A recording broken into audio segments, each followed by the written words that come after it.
Good afternoon, everyone, and welcome to today's webinar. How to really appreciate CNAs. Lori Porter tells it like it is. So, and by that, happy CNA week. If ever there is a week to celebrate CNAs, this is the week. This is the year to really take advantage of this opportunity to let a CNA know just how much you value them and all that they're worth. And Lori Porter is going to tell us how to do that today. But before we go there, I thought it would be really helpful to take a look at a video that NAHCA, Lori Porter is the CEO of NAHCA, it's the National Association for Healthcare Assistants. They've put together a video that I think when I watched it today, it really struck me just how significant what CNAs in a year like 2020 amid a pandemic, what they have been through as they've been caring through a crisis. So I'm going to have Janet start our video and you can take a peek to what they've experienced.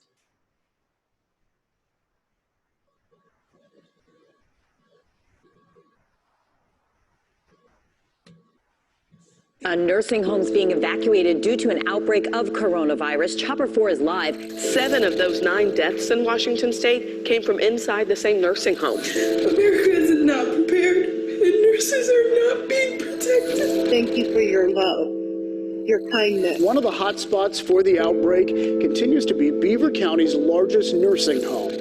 Your bravery, your compassion. I don't know what I can do to save people anymore. And that is something that I've never wanted to say in my entire career. And your attitude of being an overcomer through that. God bless you. Some 24 of the residents have been tested positive for the coronavirus. You guys are risking your life. Sure others don't lose theirs. Somebody told me that a warrior never lets a warrior lack inspiration. Somebody told me you guys are risking your life to make sure others don't lose theirs. It's difficult to contain in these nursing homes, where it's a family situation. This is a home. It's not set up as a hospital. That is the center of action right now. They continue to remove patients as they evacuate them here from the Gallatin Center for Rehabilitation. Somebody told me that a warrior never lets a warrior lack inspiration. Somebody told me it's hard to do, but I know that you are there because you care. We need you now. We need you now.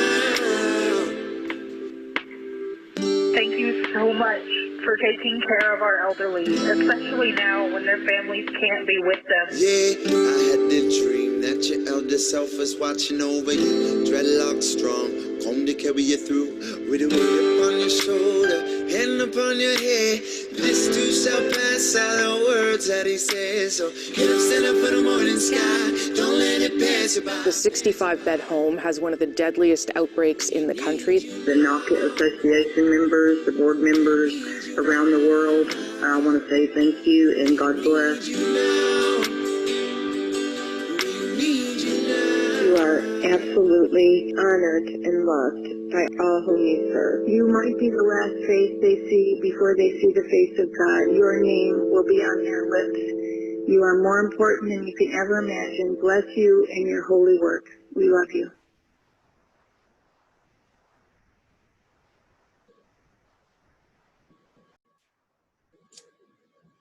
Wow, those were powerful words and testimonies to really convey just how much we fully appreciate the work and the heroism that these folks have been doing amid such a crisis. And again, to all of you, on behalf of the Greenhouse Project, we salute CNAs everywhere.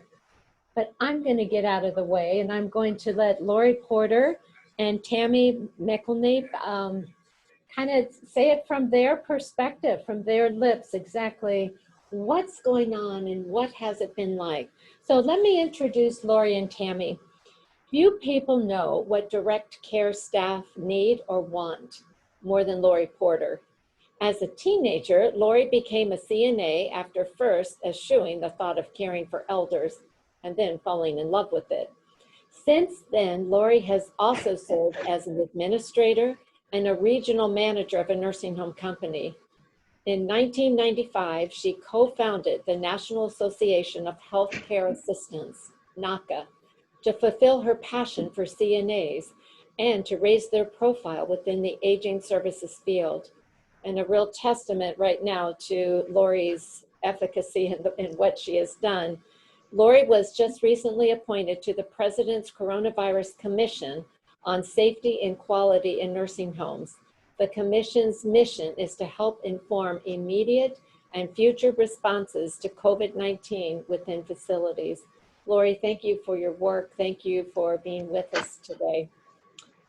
And next, I'm going to welcome Tammy. Tammy is a CNA too, and I hope, Lori, you'll have Tammy share just what it means to be a CNA too at the Oregon Veterans Home in Lebanon, Oregon, where she has been for the last 5 years.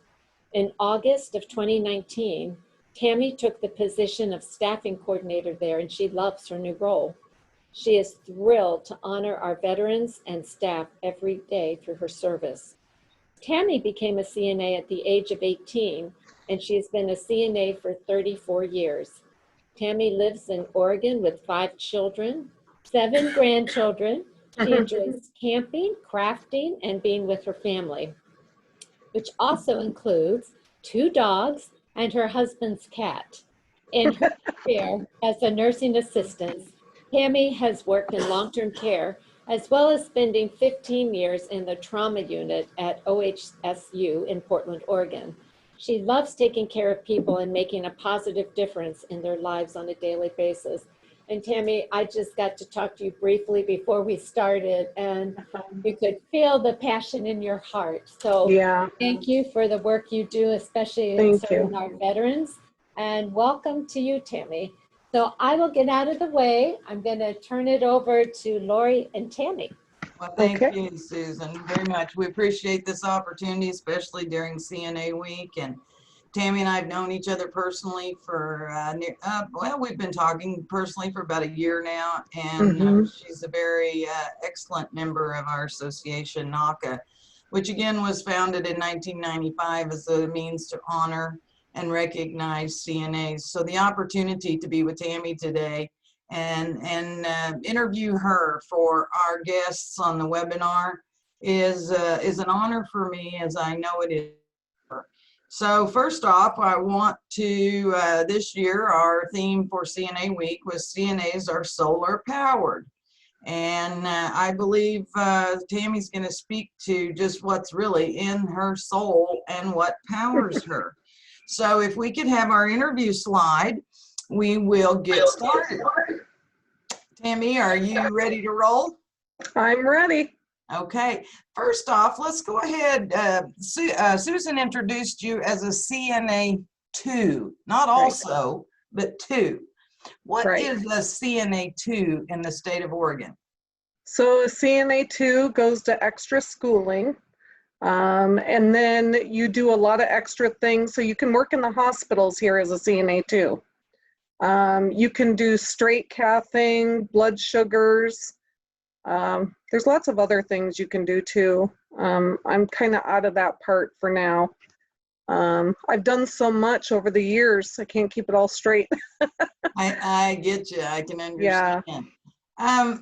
Well, I know our participants today that are joining in, one of the things that is so awesome about the greenhouse, setting this up so you and I can do this interview, is so many people out there who own and operate nursing care centers and the greenhouses. They're always fascinated to know what CNAs think, but often are afraid to ask their own CNAs because they don't want to open up a can of worms. So I would imagine that they're all waiting to hear, what is it that you really enjoy about being a CNA? Well, I just love taking care of the elderly, especially. They have such kind hearts, and they're so grateful that you're there helping. The veterans, I have to say the veterans is a whole different ball game than just taking care of other people in the nursing home. These men and women are truly genuine They praise you for every little thing you do for them, especially with this pandemic going on. Since our facility was hit with COVID, these veterans over and over to this day keep telling the CNAs how you're saving our lives now. We saved you guys then, but now you guys are our heroes. Oh my And goodness. it just melts your heart. I bet you need to write that up, a We bit do. of a story on that particular subject matter, Yes. because what a kind thing for a veteran to say to I know. CNAs. I know. They appreciate you so much for this, just keeping them alive during this. Yes, So, outstanding.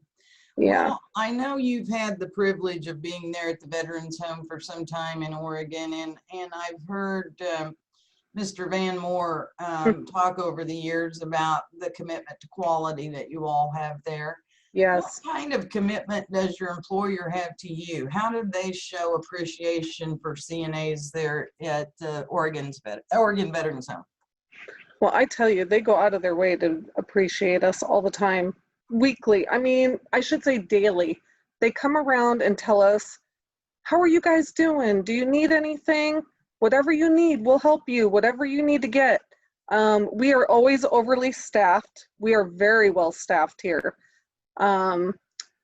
During the COVID crisis, up until today, actually, they fed our staff day and night.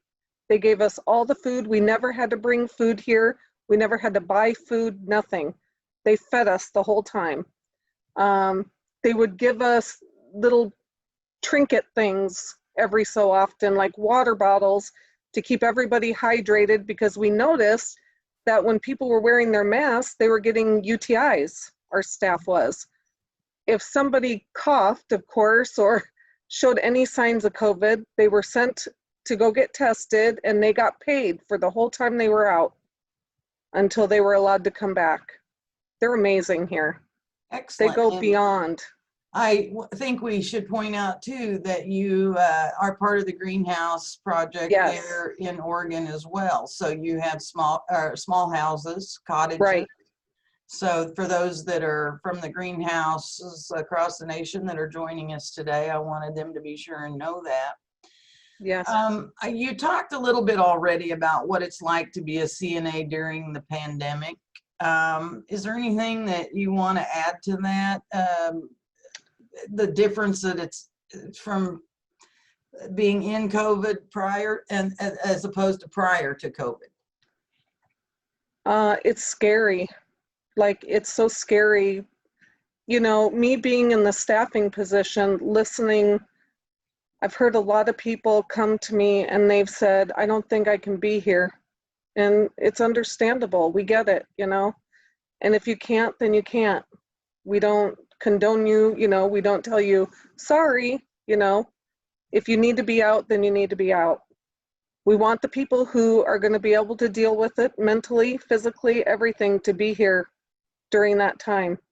Have their responsibilities increased during the pandemic from what the job description said prior to, so to speak? Yes, it's a lot more demanding because we're constantly getting in and out of PPE. In all those rooms, we've had 2 houses that were COVID affected, so we only put the COVID people in those houses. So of course, some of them would be like, look, I just need out of here for a day. Right. You know? And then of course we have to have them off for 3 days, symptom free. Then they can go to a different house, but we can't just move them immediately and put them in a different house. So yeah, it's been a lot of responsibility. There's been some articles published recently that speak to a lot of CNAs who left long-term care because of the pandemic. Have you seen that trend? Did you have people that actually quit their job? It's interesting. What I've seen is the 4 people that we let go, they were nursing students, all 4 of them. Those are the only ones that wanted to leave and not come back. They were all nursing students. So that was shocking. It is a little shocking, and we'll have to all look at that and think about that for a little bit to see if there's anything that we need to make of that further than the surface. What do you think for our listeners during CNA week? It's nearly over already. But what are some things that CNAs what do they want? Not just gifty things, but they want to be appreciated. So our CNA week starts today. That's why my hair looks the way it does. It's actually Crazy Hair Day, but this is our huge list that we're doing this whole week. I don't know if you can see some of it. Yep. We're going to be out washing cars and everything. They want to be recognized. I want the management to come down to see me when I'm working and be like, hey, you're doing a great job, or do you need something? What is it that you need that we can help you with, today? What can we do to help you today? Answer lights, help us with meals. That would be appreciated. I hear a lot of CNAs, as a matter of fact, working with another presentation this week, who actually wrote in her presentation, a thank you goes a long way. It does. Now, I know that, and I was a CNA who said that many years ago. But I was also an administrator who said thank you a lot, but I still heard people say they never got a thank you. It's funny because I hear that sometimes too, and then I say, who didn't thank you? Like, I want to know who didn't thank you. Because, of course, I thank them all the time because I know how hard it is. Right. But I want to know who didn't thank you so we can make sure you're thanked. Everybody should pitch in. I don't care who you are. I don't even care if you're the housekeeper. You should be thanked. Thank you for being here, especially during this pandemic. Thank you for coming to work. Gotcha. Well, I'm going to talk a little bit more once we finish up here about some things that they can do. I think you're staying on for the entire workshop, I do believe. So you'll get to hear some of my thoughts on that, and it'll be interesting to talk to you afterwards to make sure that I'm saying the right things. But what's the best thing that you've seen an employer or nursing home do to recognize and appreciate CNAs? So during the pandemic, the business office, everybody, administrator, everyone, came out with signs to all the windows because we can only have essential staff in the houses. They were going to every window holding signs, we love you, thank you, and you're so awesome, and it was the best. That is great. Yeah, so nice. Is there anything that, so going back to, is throughout your whole career, can you think of anything an employer did for the frontline, for CNAs, that was something you'd never seen before, or anything extraordinary?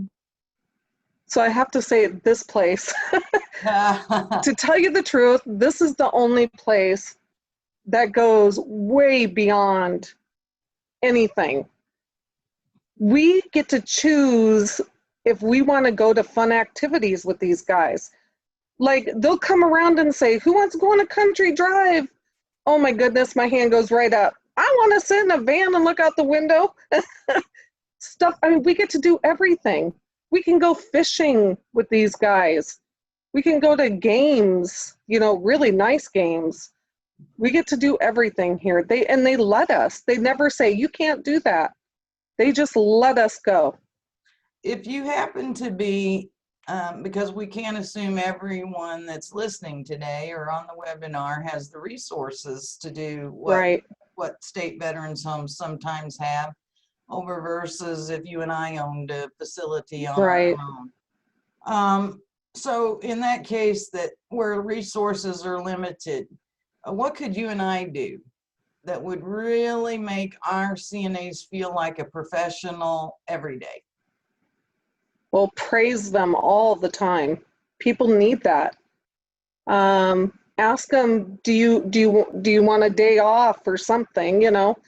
Ask them what it is that they need or what do they want. If more administration would ask the workers and keep communication open, that is huge.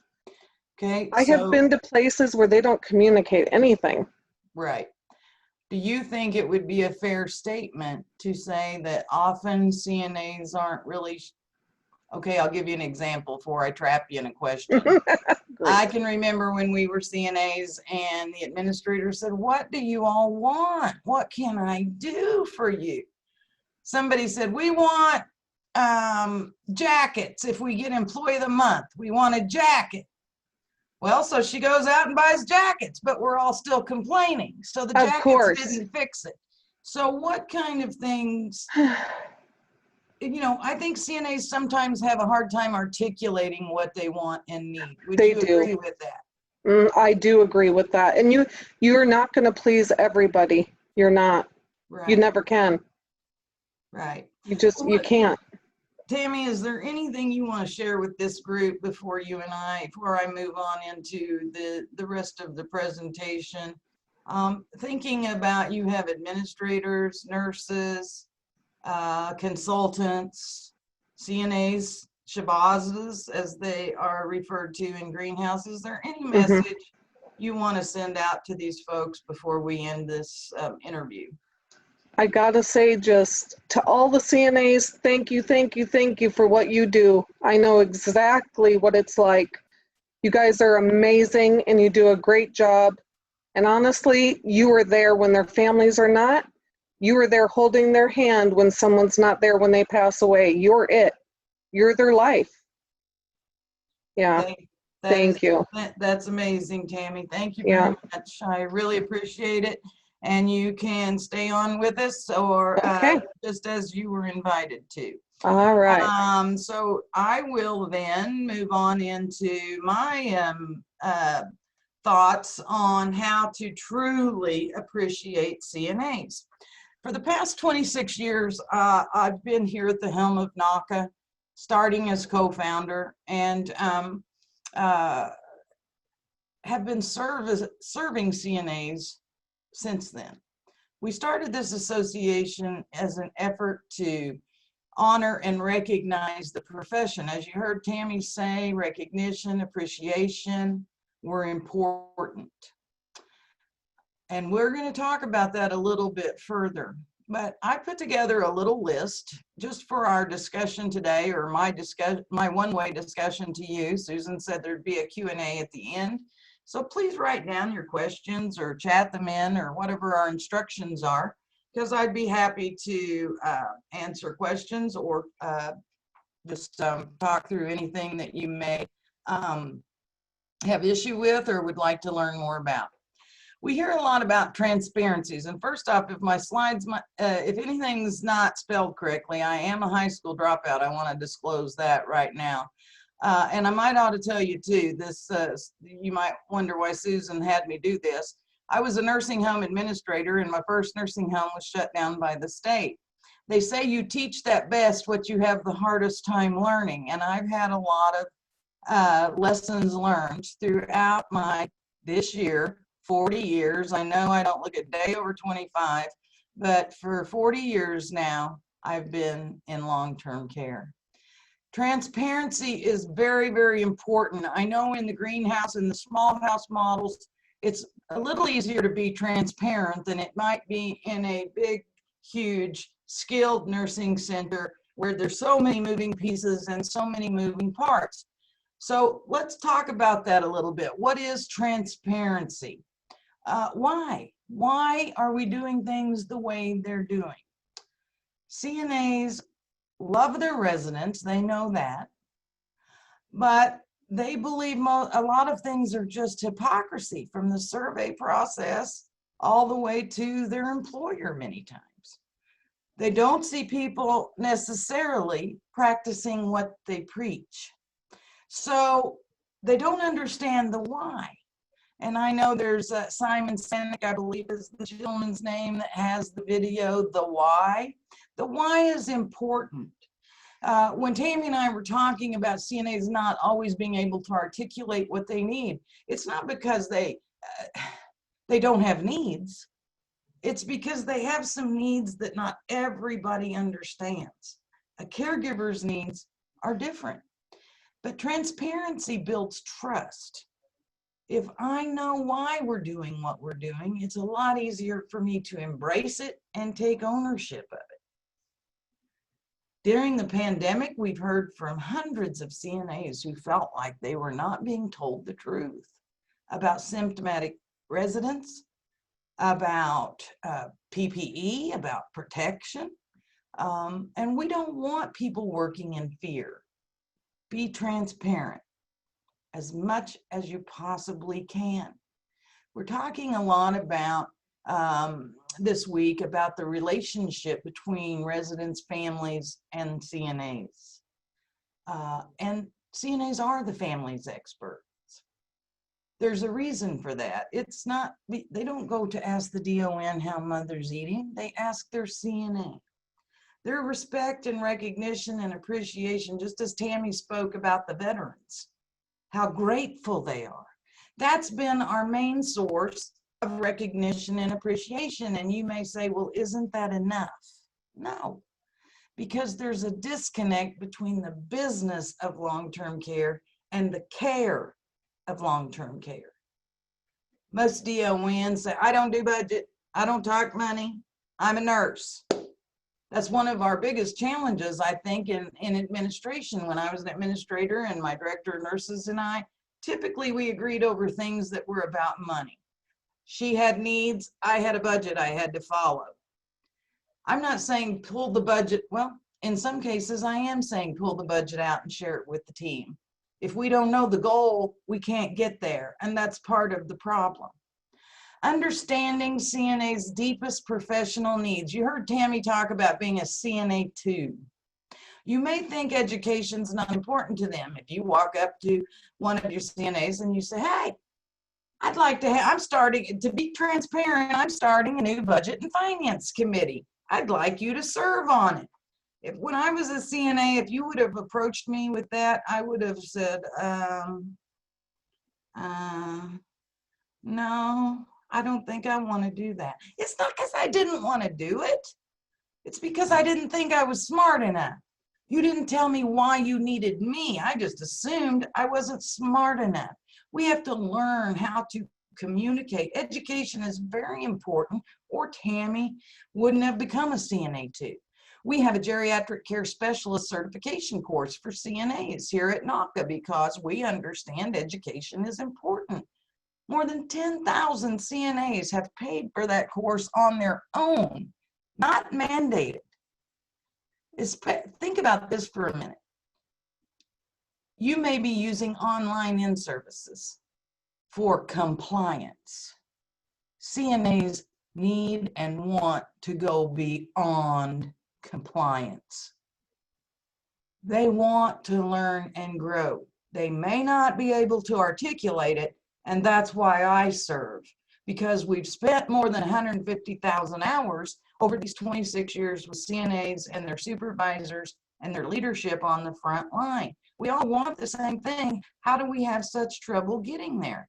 Lack of transparency and not knowing what the deepest professional needs are to feel fulfilled. So again, remember, don't go out and say, hey, I learned about this geriatric care specialist certification. You want to take it? Because they'll likely say no. They don't see themselves in that way.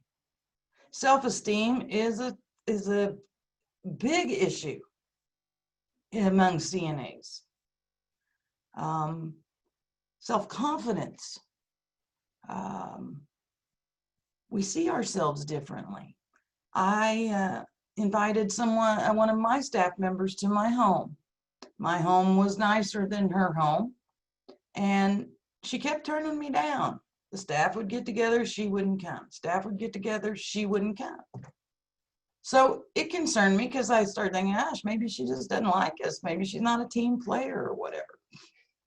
Later, I found out she told me, I've never been to a house as nice as yours. and I don't have a fancy house. So we have to truly understand the people, the hearts and souls that are on the front line serving. They are not jobs. We have a workforce challenge among CNAs throughout our profession, our industry, because we haven't met the needs of the social model of caring. Greenhouses are probably the absolute closest I've ever seen to being able to be a united team and a united front. In order to understand their deepest professional needs and be transparent, you have to learn how to speak CNA. Oh, it's a language, all right. And it takes a long time to learn it. Part of it is you might see the next bullet saying, stop judging. It all kind of goes together. We had to put you can't smoke on campus anymore. You can't, we look out the window, oh, look at all that. They can't afford the health insurance, but they can afford the cigarettes. Look at them. Stop judging. CNAs are doing the best they can with what they have to work with. The 7 years I was a CNA, I had two choices. A bad one or a worse one. Neither thing I chose was going to be great, but those were my two choices. I don't need anyone else judging me or penalizing me or condemning me for any reason. If I show up and I do a great job for you, then I'm holding up my part of the bargain. When I love and care for the residents, then I should be valued and trusted and be able to be proud. Drop the judgments. Poor people live differently than people with means. Stop giving lip service. I was actually on the phone with a person from CMS a few months ago who said to me, CNAs are the backbone. I said, please. After 40, I heard that the first night I worked as a CNA in 1980. Can we not come up with something better than that after 40 years of saying they're the backbone? Let's stop with the lip service. Because if they're the backbone is broken and nothing can stand or move if the backbone is broken. There are sustainable solutions for staffing. People should be flocking to us wanting to be Tammy, wanting to be trained by Tammy, wanting to have the same career as Tammy. As you can see, Tammy is fulfilled, but Tammy doesn't wait for somebody to come to her.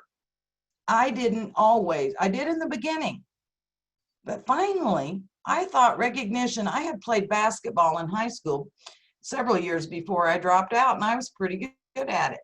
And one night I was playing point guard, and I stole the ball from the other team, cut off a pass, headed down to the end of the basketball court, made a layup. I was just this poor kid. All the kids' parents, the alumni, whoever was filling the stands in the gymnasium, when I made that layup and that ball, little leather ball, went through a hoop, the entire gymnasium roared. They stood and roared, and they beat the wooden bleachers with their feet. And I thought, oh my God, this is the best feeling I've ever had in my life. That's how I got better at basketball. I stole it again, and I stole it again. I wanted to see how many times I could raise the roof on this joint.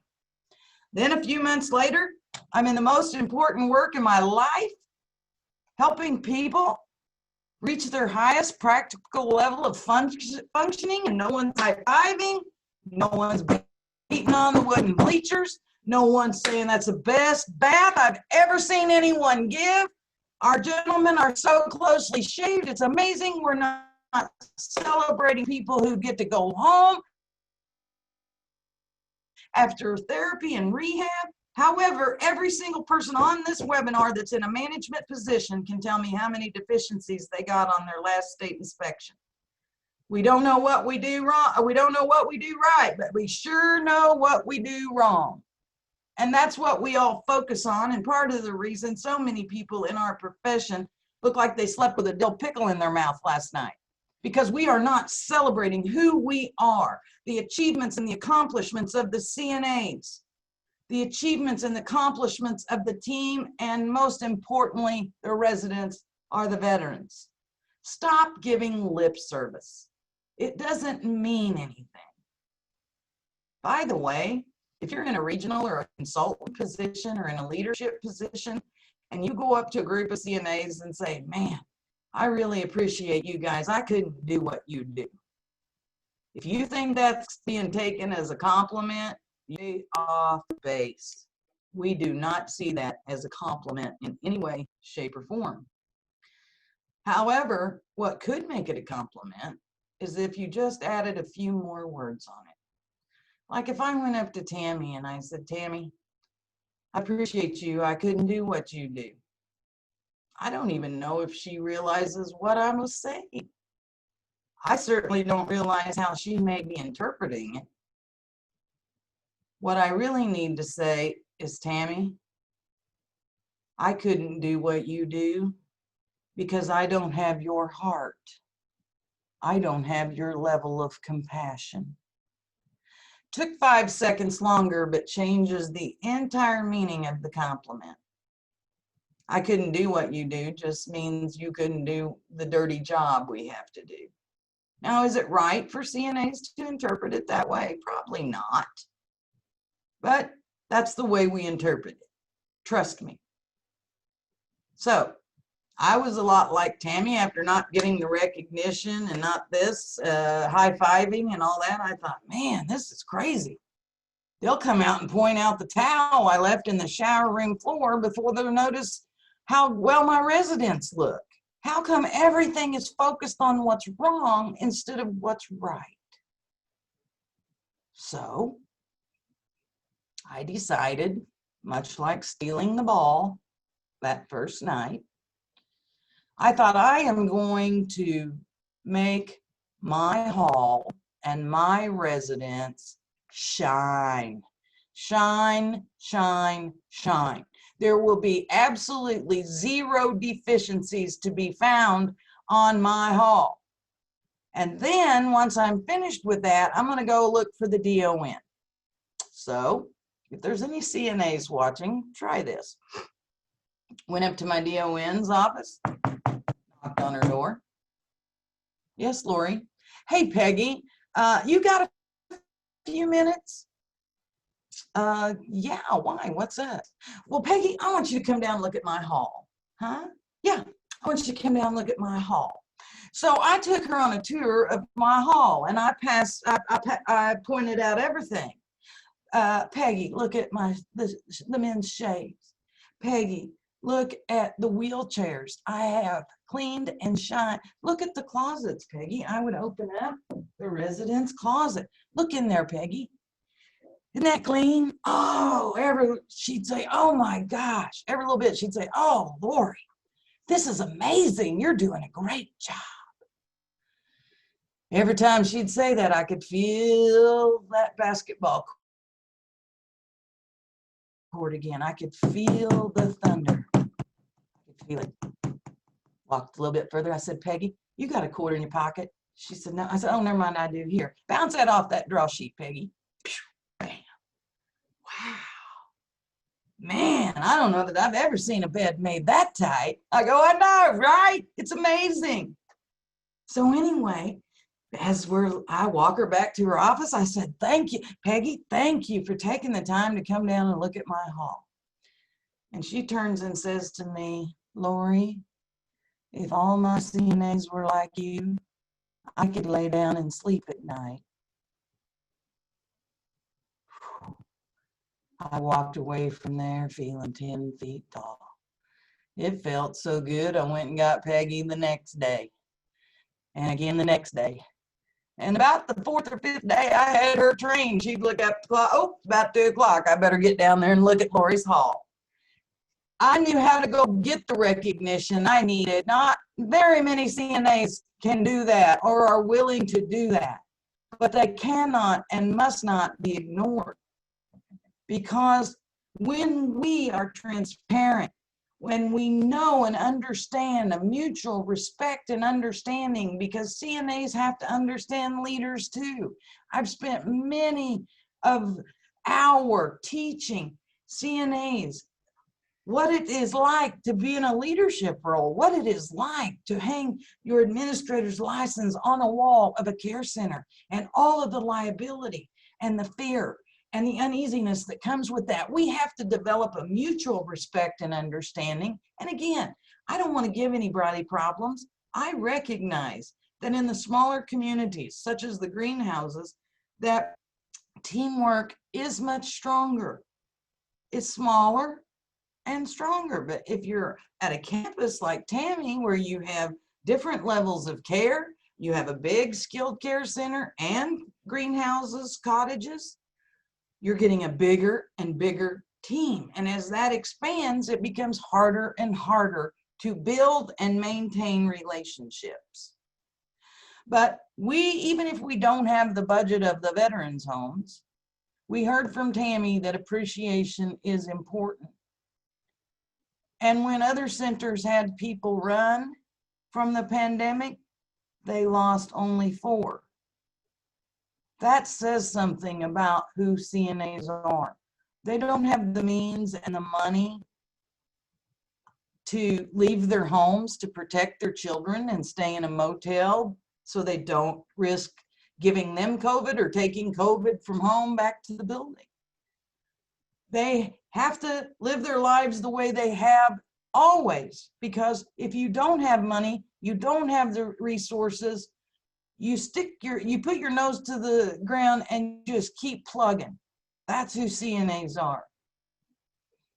If we do have a collapse, economic collapse, the best thing you can do is get with a CNA as fast as you can, because we are survivors. They are survivors. We're not wimps. When we build these teams and we do these things, we win together and we lose together. I was in a big care center a few years ago when the administrator gave out the family satisfaction results. He had called an in-service, and it was a CCRC, so it was a fairly big audience of all departments, different levels of care on the campus. And when he read the results, only the managers seemed excited. Literally, I was a guest speaker, and he wanted to do this before I went on, and see a lot of staff while he was doing it were leaned up against the walls or sitting in their chairs, nodding off or not really engaged. And yet he is delivering results of the team's work. The disconnect is line staff, frontline staff, don't always feel that that's about them. Because we have to connect the dots. We have to learn to speak CNA. It doesn't help to get up in front and think you know how to communicate with your CNAs. We probably could hold a webinar on CNA Speak in itself. You're probably wanting me to give you some examples. I gave you an example in that we have to dig deep to learn CNA Speak. We have to dig deep to learn the needs of a CNA. It isn't a language, so to speak, as it is knowing how to reach in and touch hearts. How to be inspired. Tammy calls it appreciation. I think it goes deeper. It goes to inspiration. How do we inspire one another? How do you inspire your team? They say lead by example. Not everybody can learn that way. And not everyone can teach that way. Find out what works for your team. I will give you a little tip on how this all can come together. Earlier, I mentioned a budget and finance committee. And you might have thought, I wonder what she's talking about there. Now, depending on the size of your community, would be dependent on the size of your group. Many people in the past have called it employee leadership councils. I'm not talking about that. I'm talking about maybe the better term would be learning circle. That's the culture change, something that came out of their learning circles. But if I ever were to run a nursing home again as a nursing home administrator or a regional manager, I would set up some distinct roundtables where I would engage my staff to be on these roundtables. So budget and finance would be one, because staff, CNAs are, oh, it isn't in the budget. We need a new shower chair, but it isn't in the budget, of course. We've got to help people understand the budget and how it works. So if you came to me and said, Lori, I'm putting together this budget and finance committee, and I wonder if you'd want to be on it. No. But if you said this, CNA speak, Lori,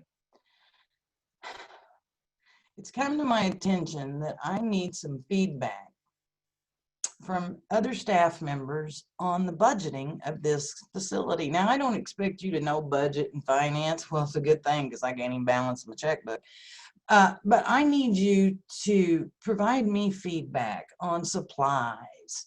And I want to help you and the rest of the folks on the round table understand a little bit about my role and how we together can learn and grow around business and finance of our community.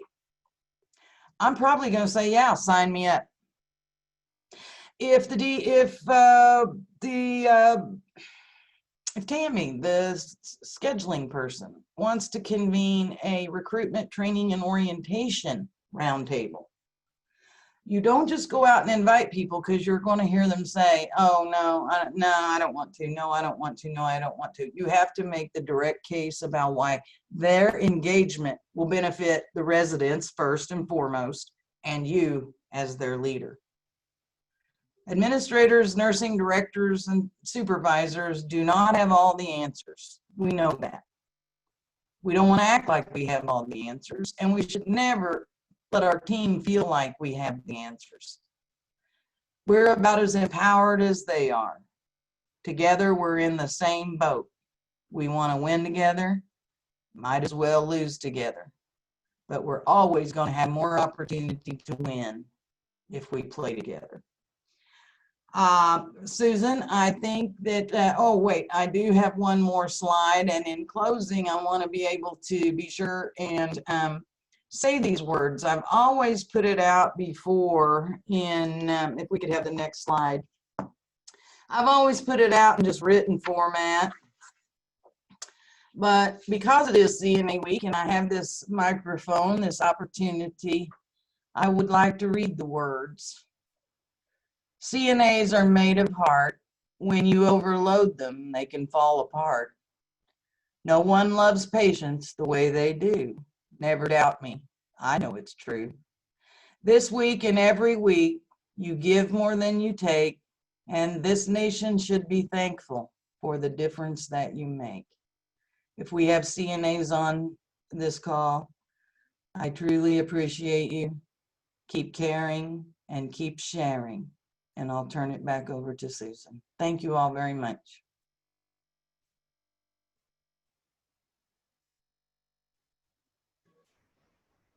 All right. Okay, Lori. Wow, that was powerful. So I wrote down a few things that I'm going to say while people are putting their questions in, and I've seen comments, I've seen questions. So I'm going to go there in just a minute.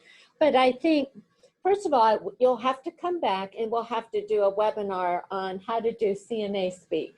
That I think you're right, that I think it really probably would take a whole webinar to unpack that. But Right. What I did think that was really important is that you have given us perspective. And I felt like you were giving us some new lenses by which to kind of reframe and shift our focus, to really reach in to touch hearts, and to really, it's not just a job, but we've got to connect heart to heart and really go beyond just some of the roles and responsibility. The other thing that I'm going to say, and then I'm going to go to our questions. The first thing you talked about was the lack of transparency, which can breed fear. And at a time when COVID, and Tammy said it so well, it was scary. And I mean, the whole world has been in a state of uncertainty and not really sure what it's all about. But that lack of transparency, withholding information, whether it probably not intentionally, we'll try to assume the best, but that lack of communicating openly and transparently only makes it more of a fearful situation. So thank you for just shining the light there. Right. And I mean, it is pre-COVID, we felt that, you know, not everything was as transparent as it could be. And a lot, again, we'll look for the high road. And I would imagine many administrators out there don't realize how important, how CNAs look at that and find fear and question their ethics and everything else, all because of a lack of transparency. Absolutely. So here's a question for you. What are your thoughts about senior executives being trained as CNAs in Shabazine? The ultimate sensitivity training, cross-training, or is it a waste of money and time? I don't think it can ever be a waste of money and time. I think COVID has taught us that more than anything. The more, I know there's a quick course out there to help people qualify to come into care centers, an 8-hour course. I'm not sure anyone cares for our opinion on that, but my members aren't really, they don't embrace that because it scares them more than working with less than what they need than to bring in someone who doesn't really know what they're doing. Yes, that is quite helpful now, because if current employees can take a small course or this intro or become a CNA, then they are there and considered essential at that time and can do a great deal. If it's just for a matter to gain respect so you can say I'm a CNA, waste of time. Nobody cares. Nobody cares for you to get that certification if you're not going to do anything with it. That's a great point, and thanks for kind of differentiating what would make it a waste of time or of value. Right. All right. I am a nursing home activity consultant that will be doing a special pop-up appreciation for the CNAs at 2 of my contracted facilities. Do you have any literature or recognition pamphlets I can share with the CNAs I will be recognizing as the real first responders? I would ask that person, I don't know if my contact information is available anywhere on this webinar, but yes, we have some things. And just earlier or late last week, I did some special recordings that can go on apps and things of that nature for some of our member facilities across the nation that they could just put up for the CNAs to see and view. We have CNA TV on YouTube, which has a lot of content that may be of value and use during this time. But certainly if anyone wants to reach out to me directly, we can work on getting something for them. That's great, and we will put your email in the recording. There's a comment about, I'm enjoying this so much. Lori, you are amazing. I couldn't agree with you more. So you needed to hear that as well. Thank you. All right, here you go. Sometimes CNAs have personal challenges which impact their work performance. As a leader, how would a leader provide a level of support? Well, first off, never make them feel bad if they need to leave. Do everything in your power to cover their shifts and not make them feel guilty for having to be away. I'm not a big fan of personally offering support. You know, obviously some of my administrators as I was coming up the ranks helped me that way, and I had a grateful heart my entire life to this day. But if you're expecting something in return, don't do it, because I've been with way too many administrators who hand out, you know, may give someone a gas card to help them get to work, or may load up some groceries in the back of their car without ever knowing where it came from or anything of that. There could be someone standing right there going, oh, you're never going to see that $10 again, or you're never, We don't give because we expect to get it back. So, you know, and I'm not trying to do a sales job, please believe me, but one of the greatest things is giving them the opportunity to be part of a professional association that can provide them the resources. We help our members with housing assistance. You know, we have a resource center. There are things out there for CNAs. They're not always, again, they don't invest in themselves, so they're not constantly looking for how I can get ahead or what's out there for me. So we're constantly trying to stay out front of CNAs so that they can all know who we are and that we have resources for them. Sorry, that was a long answer. No, that was great though. So can you expound upon what your role will be on the Nursing Home Commission and how you will represent the frontline staff? Well, I wasn't expecting that question, but let's put me on the spot. The first morning meeting is tomorrow. I've been trying to follow all the rules, which is very difficult for me. The first thing they sent was a non-disclosure agreement, and you know, my name's Lori Porter, but in school it was Lori Porter. So you don't want to give me too much confidential information. So next webinar, I'll spill the beans. But to answer your question is first I'm honored, I'm shocked. I'm shocked, number one, that CNA's got a seat at the table and it wasn't a labor union. Thank God. And so I'm honored, and I am going to represent CNAs in a way that they have never been represented before. It is not all about pay and benefits. We have to end this staffing crisis in America, the nursing homes. So my focus is going to be on anything and everything for recruitment, training, education, and retention to make CNA a real profession and not advertise it as a job ever again. There is people think that CNAs want to be nurses. That's not true. Most CNAs do not want to be nurses. They see it as a way to higher pay, but they don't see it as a way to higher job satisfaction or career satisfaction. So that's something to keep in mind, and I want to represent that because I think most stakeholders that I deal with in the Beltway, in the DC area, has this belief that CNAs would be nurses if there was no obstacles, and that just isn't the truth. So I want people to know who CNAs are. Wow, I'm so glad.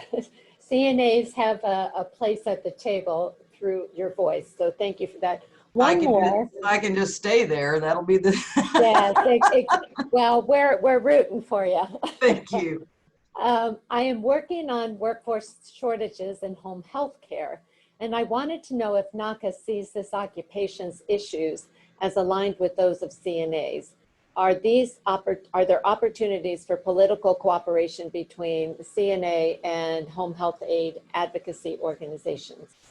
We represent all CNAs and assisted living caregivers. And on the CNA front, we have many hospice, home care, and home health members. So we try to provide education and the same opportunities and training for anyone working with elders. We are not a strong acute care organization. We do have members from hospitals, but primarily it is obviously nursing home and then home care and home health. So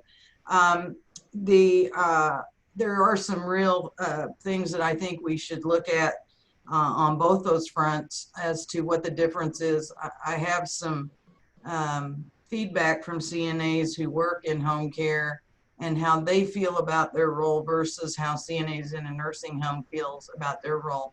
I will say, and I don't even know if this was part of the question, but home care and home health care and hospice feel like they're far more valued than CNAs in nursing homes do. They feel they have a lot more autonomy and value and more professional.